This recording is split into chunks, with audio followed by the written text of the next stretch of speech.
तो वहाँ पर सप्लीमेंट लेकर आप अपने विटामिन डी और B12 को पूरा कर लो, जिससे आपकी स्पर्म काउंट हेल्दी हो जाएंगे। ये जो लो स्पर्म काउंट को हमें देखने को मिलती है वो है वेरिकोसिल।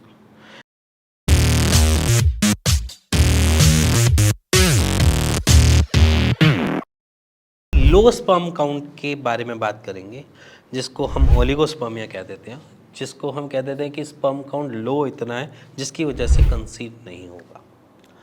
सिंपली अगर आप लो स्पर्म काउंट के पेशेंट हैं तो अपनी कुछ चीज़ों के ऊपर ध्यान दे लीजिए।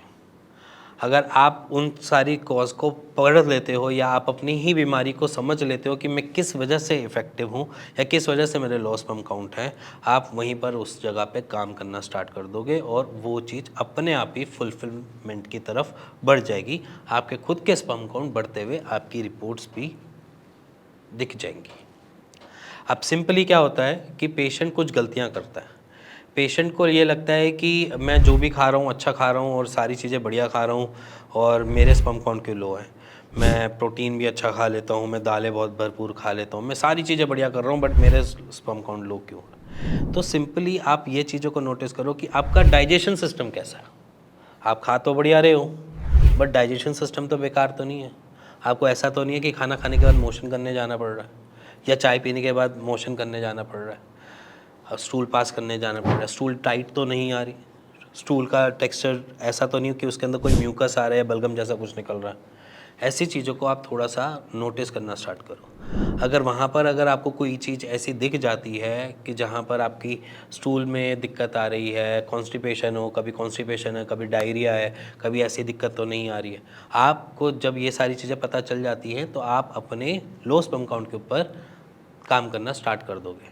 अगर वो ऐसी चीज़ें चल रही हैं तो आपको रिक्वायरमेंट है किसी न किसी ट्रीटमेंट की, चाहे वो IBS की हो, चाहे वो कोलाइटिस ही बना हो, वहाँ पर ट्रीटमेंट की रिक्वायरमेंट पड़ जाती है क्योंकि वो बिना मेडिसिनल प्रॉपर्टी के ठीक नहीं होगा। अगर वो चीज़ आपने कैप्चर कर ली, उस जगह पे अगर आपने लगाम लगा ली तो आपका ऑलमोस्ट आधा ट्रीटमेंट वहीं से ही कवर हो गया। वहाँ पर आपको और कुछ रिक्वायरमेंट ही नहीं है। सेकंड क्या होता है कि कुछ पेशेंट्स का लो स्पर्म काउंट की कैटेगरी में ये रहता है कि उनके वेजन रहते हैं, या जैसे मैं बोलूँ कि वो वेगन रहते हैं, वेजिटेरियन रहते हैं। वेजिटेरियन होने की वजह से कुछ चीज़ें हम लैक करते हैं। सबसे पहले विटामिन डी और B12, और विटामिन डी B12 हमारे लिए बहुत रिक्वायरमेंट होता है। थ्रू एज जैसे हम ग्रोथ एज में होती है वहाँ पर हमें कोई चीज़ें नहीं पता चलती। 22 साल तक हम बिल्कुल फिट एंड फाइन रहते हैं। 22 साल के बाद धीरे धीरे चीज़ें हमारी ड्रॉप डाउन की तरफ बढ़नी चालू हो जाती है। धीरे धीरे हम बूढ़े होते जा रहे हैं, धीरे धीरे हमारी चीज़ें में धीरे धीरे कमियां आती रहती हैं। उनमें ही सबसे पहले होता है विटामिन डी और B12। Most of the people जो इंडिया में रहते हैं उनके हमेशा हम देखते हैं कि विटामिन डी कम मिलता है, B12 कम मिलता है।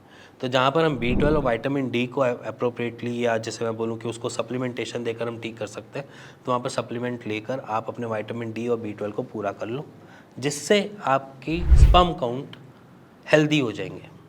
जिससे मैं बोलता हूँ कि उनकी मोटिलिटी अच्छी हो जाती है, उनकी मॉर्फोलॉजी स्ट्रक्चर अच्छा हो जाता है। तो विटामिन डी और B12, उसके लिए मैं नाम भी बता देता हूँ, आप चाहे इस वीडियो को थोड़ा स्लो डाउन कर लो, 2 नाम मैं स्क्रीन पे भी मेंशन कर देता हूँ। सबसे पहला सॉल्ट होता है B12 का, मिथाइलाकोबालामिन का, और विटामिन डी का कोई भी ले लो। सैशे मैं रेकमेंड नहीं करता, ड्रॉप्स वहाँ पर प्रेफरेबल देता हूँ। 60 के यूनिट की ड्रॉप्स ले लो, जिसमें अपराइज भी आता है और जिसमें अराकिटोल नाम की भी विटामिन डी के ड्रॉप्स आते हैं। तो ये सारी चीज़ें आप आराम से ले सकते हो।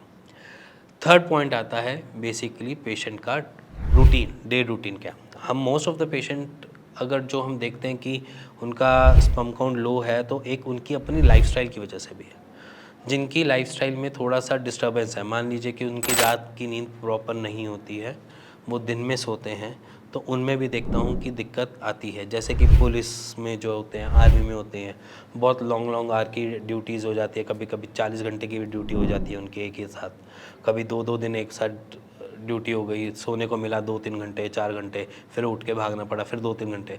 उनमें भी मैं ये देखता हूँ कि उनके अंदर भी ये चीज़ें देखने को मिलती है कि वहाँ पर स्पर्म काउंट थोड़ा लोअर साइड चला जाता है। बट वो ऐसा होता है कि अगर आप उसको मैनेज कर सकते हो, अपनी लाइफस्टाइल को थोड़ा मैनेज कर सकते हो, तो वो चीज़ें हेल्दी की तरफ पहुंच जाती है। एक और कंडीशन आती है जो लो स्पर्म काउंट को हमें देखने को मिलती है, वो है वेरिकोसिल।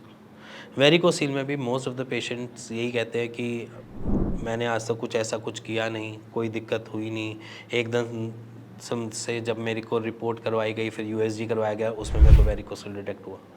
तो हम वो चीज़ को एनालाइज करो कि वेरिकोसील हुआ क्यों, उसके पीछे रीज़न क्या था।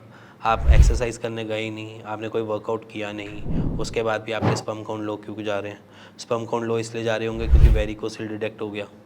ठीक है, वेरिकोसील डिटेक्ट हुआ तो वेरिकोसील ने क्या किया, रिफ्लक्सेस करने के, तो वहाँ पर सपोर्टर डालना स्टार्ट कर दो, सपोर्टर उसको हील अप कर देगा। थोड़ा टाइम मैनेज करना सको, 2 एक्सरसाइज में वेरिकोसील की अपनी वीडियोस में बताता हूँ, वो करना स्टार्ट करो, जिससे आपका लो स्पर्म काउंट जो है वो थोड़ा अपने डायरेक्शन की तरफ जाने लगे। तो वो एक्सरसाइज की 2 फोटोज़ हैं, मैं अब आपको इसमें ऑन स्क्रीन दिखा देता हूँ। ये 2 पॉजेज़ हैं, इन 2 पॉजेज़ को कर लो आज से ही थोड़ी बहुत। अगर वेरिकोसील डिटेक्ट हुआ है तो आपके स्पर्म काउंट हायर साइड में पहुँचने चालू हो जाएंगे। अब रही बात, एक और कंडीशन रहती है जहाँ पर पेशेंट एकदम से अपना वेट लॉस करता है। जहाँ पर भी पेशेंट अपना वेट लॉस करना चालू करता है वहाँ पर भी हम देखते हैं कि लो स्पर्म काउंट की दिक्कत आ जाती है।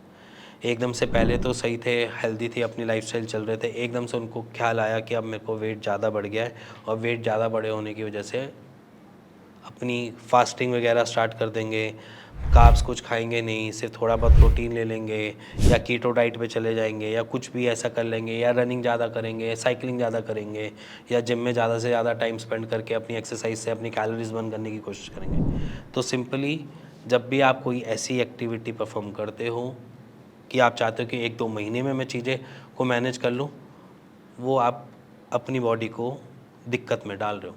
वहाँ पर बॉडी क्या करती है कि आपकी ही कमियों को और ज़्यादा कमियों की तरफ ले जाना चालू कर देती है। मान लीजिए कि अगर लो स्पर्म काउंट है और लो स्पर्म काउंट में आपने एकदम से एक्सरसाइज स्टार्ट करी है, आपने अपनी प्रोटीन को डिवाइड कर दिया एक तरीके से। बेसिकली हमने आयुर्वेद में भी कहते हैं 7 स्टेज पे आती है आपकी स्पर्मेटोजेनेसिस, जो प्रोटीन से ही बने होते हैं हमारे जो स्पर्म होते हैं। आपने क्या किया, जब आपने अपने मसल्स को ब्रेक डाउन किया या ऐसे एक्सरसाइज किया या आपने कोई भी फिजिकल वर्कआउट किया, जब मसल्स ब्रेक डाउन होती है तो मसल्स रिपेयर होने के लिए प्रोटीन सबसे पहले लगता है, और जब प्रोटीन सबसे पहले लगेगा तो वो सारा का सारा उस तरफ डाइवर्ट हो जाता है, जिसकी वजह से हम देखते हैं कि वहाँ पर भी लो स्पर्म की शिकायत आ जाती है। तो सिंपली अगर आप कोई भी ऐसी दिक्कत में हो तो सिंपली आप नीचे दिए हुए नंबर पे मेरी टीम से बात कर सकते हो, उसका एक राइट सॉल्यूशन ले सकते हो।